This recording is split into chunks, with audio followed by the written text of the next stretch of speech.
दोस्तों, आप सभी का आपके अपने YouTube चैनल होली थॉट पर स्वागत है।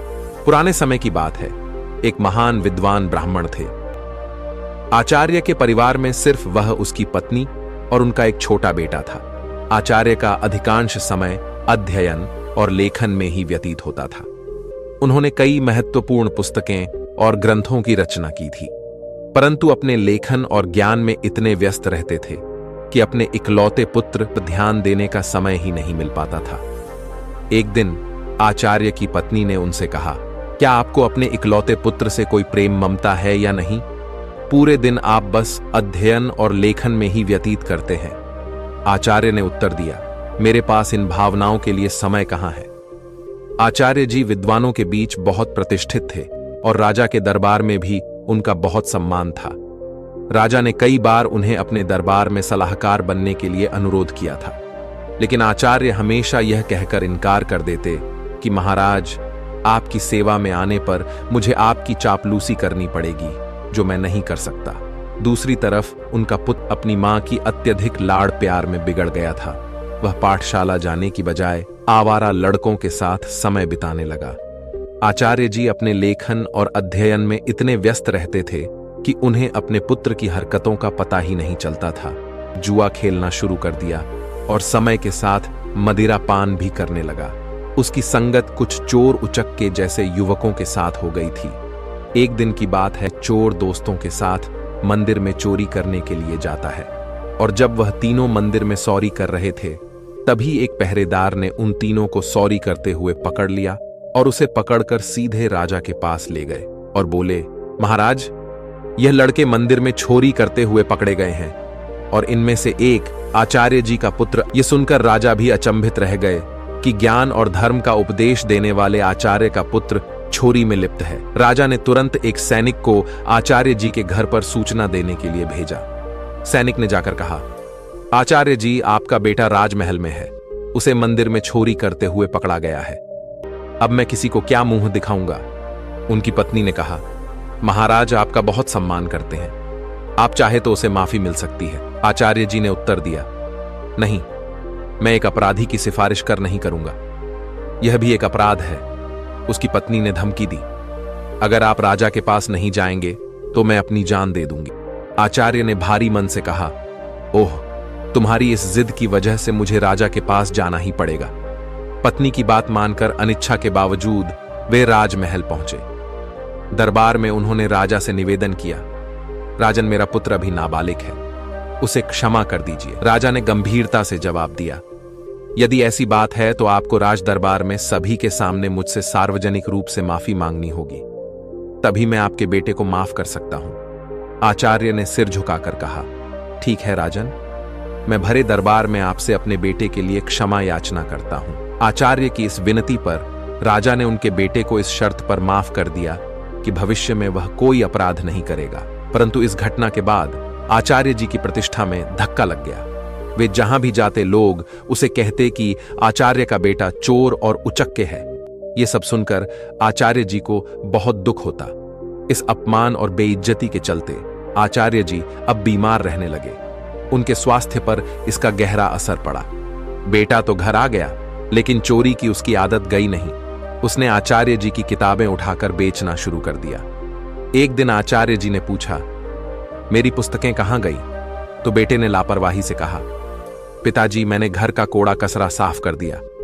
आचार्य क्रोधित होकर बोले, अरे निकम्मे, तूने मेरा सर्वनाश कर दिया बेटा।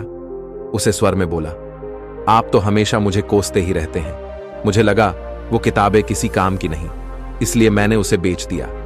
आचार्य जी ने उसे ज्यादा कुछ कहा नहीं। समय बीतने के साथ साथ आचार्य की बीमारी और गंभीर होती गई। वे चिंतित थे कि उनके बाद उनकी पत्नी और आवारा बेटे का क्या होगा। वे बीमार थे, फिर भी एक महत्वपूर्ण ग्रंथ की रचना कर रहे थे। वे सोचते, मैं यह ग्रंथ पूरा करके ही मरूंगा। बीमारी के बावजूद वे दिन रात लिखते रहे और एक दिन उनका यह ग्रंथ पूरा हो गया। उन्होंने सोचा, मेरा ग्रंथ तो पूरा हो गया है, लगता है मेरे जीवन के दिन भी पूरे हो गए हैं। उस दिन उन्होंने अपने बेटे को पास बुलाया और कहा, बेटा, अभी भी समय है, तुम संभल सकते हो, अपने आप को काबिल बना सकते हो। उन्होंने अपना लिखा हुआ ग्रंथ बेटे को देते हुए कहा, बेटा तुम्हारी बर्बादी मेरी ही लापरवाही का नतीजा है। यह अमूल्य ग्रंथ संभाल कर रखो। तुम्हें देने के लिए मेरे पास कुछ और नहीं है।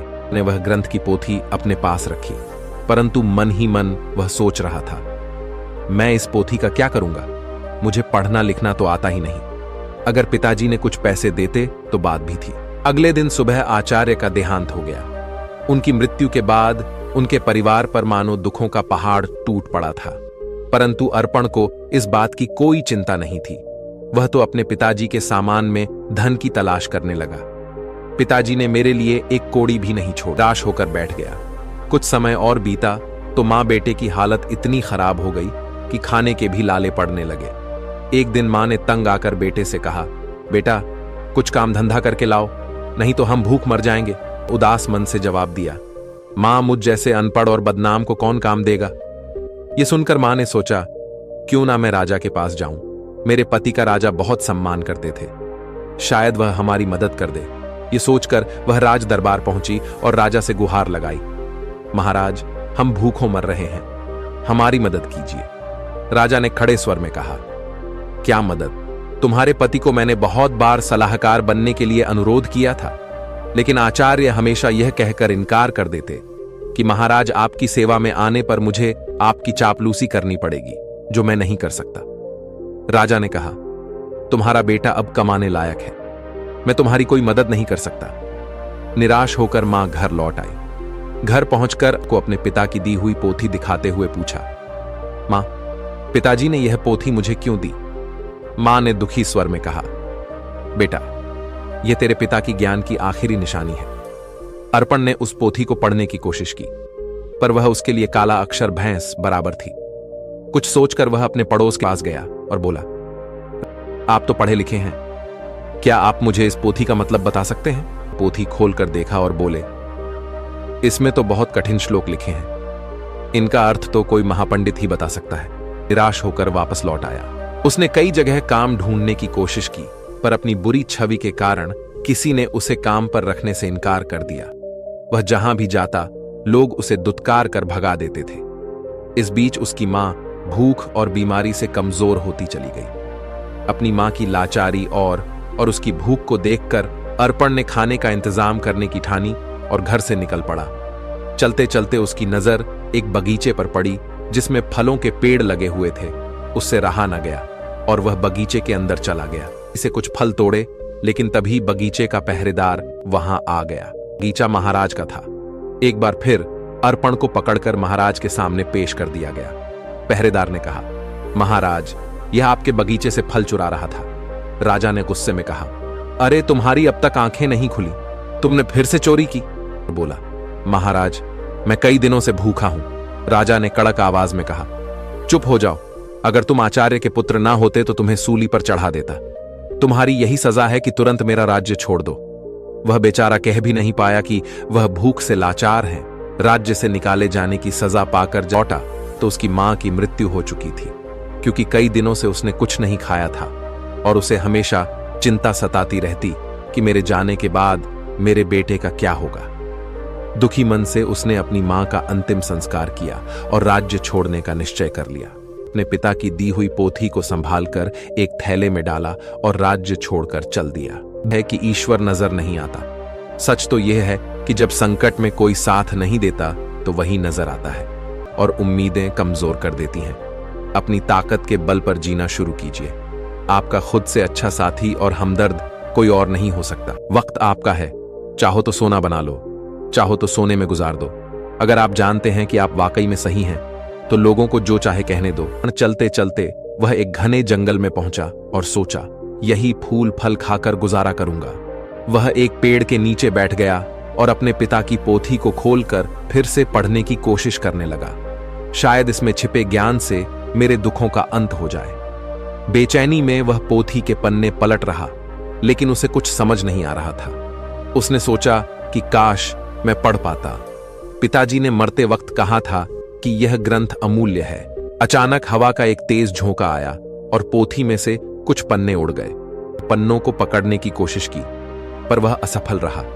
वह सोचने लगा, पता नहीं कितने पन्ने उड़ गए हैं। उसने पोथी को वापस बंद किया और आराम करने के लिए पेड़ के नीचे सो गया। उसी जंगल में एक युवराज शिकार खेलने के लिए भटक रहा था। हवा में उड़ता हुआ पोथी का एक पन्ना उसके हाथ लग गया। उसने उसे देखा और पढ़ने लगा। किसी ने सुंदर हस्तलिपि में संस्कृत का श्लोक लिखा है, किंतु मैं संस्कृत नहीं जानता। कुछ सोचकर युवराज ने वह पन्ना अपनी जेब में रख लिया और शिकार की तलाश में आगे बढ़ गया। तभी उसकी नजर एक हिरण पर पड़ी और वह उसका पीछा करने लगा। हिरण अपनी जान बचाने के लिए एक प्राचीन मंदिर की दिशा में भागा और युवराज उस प्राचीन मंदिर में दाखिल हो गया। जंगल के बीच में यह एक प्राचीन मंदिर था जहां कुछ वनवासी पूजा कह रहे थे। उनका पुजारी कह रहा था, भाइयों, देवी को प्रसन्न करने के लिए हमें नौजवान युवक की बलि देनी होगी। तभी युवराज ने मंदिर में प्रवेश किया। वनवासियों ने उसे देखा और बोले, पुजारी जी, संयोग की बात है, युवक भी आ गया, क्यों ना इसी की बलि दे दी जाए। यह सुनकर युवराज सोच में पड़ गया। अगर मैंने इन्हें अपना असली परिचय दे दिया तो यह मुझे अवश्य ही बलि पर चढ़ा देंगे, क्योंकि यह शत्रु देश के राजा का है। वनवासियों ने युवराज को रस्सियों से बांध दिया। तब युवराज ने कहा, पुजारी जी, मैं एक नीच कुल की संतान हूं, मेरी बलि देने से देवी अपवित्र हो जाएंगी। पुजारी ने हंसते हुए सख्त स्वर में कहा, अरे, देवी को बलि चाहिए, उन्हें ऊंच नीच से कोई मतलब नहीं है। युवराज अपने जीवन से निराश हो गया और सोचने लगा, झूठ बोलकर भी मैं अपने प्राण नहीं बचा पा रहा हूं। जब उसे बलि के लिए लाया गया तो उसने कहा, भाइयों, बलि पर चढ़ाने से पहले मैं अपनी एक अंतिम इच्छा पूरी करना चाहता हूं। मेरी जेब में एक भोजपत्र है, क्या कोई उसे पढ़कर उसका अर्थ बता सकता है? मेरी यही अंतिम इच्छा है। पुजारी ने कहा, अवश्य लाओ, मैं तुम्हें उसका अर्थ बताता हूं। पुजारी ने उस ग्रंथ के पन्ने को अपने हाथ में उठाया और कहने लगा, इस भोजपत्र पर 2 श्लोक अंकित है।